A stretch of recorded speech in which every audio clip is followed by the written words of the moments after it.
What is psychology?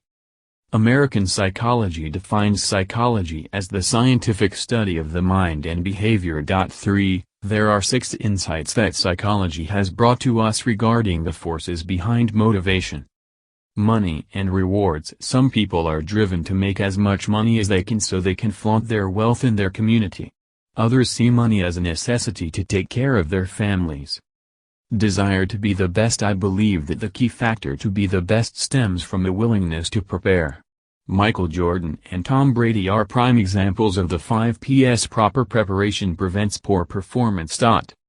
Helping others. Albert Einstein said it best when he wrote, "I can think of no reason why we are here but to help others." Power and fame. I think a great number of people who attain fame do not pursue it. They simply go to work, roll up their sleeves, attain fame, and remain humble. Recognition. Take it with a grain of salt. It can vanish quickly and permanently. Passion. I am from the same town as Rudy Ruettiger from the movie, Rudy. I do know Rudy well and I can say without hesitation that it was his passion that got him admitted into Notre Dame, to play football there, and to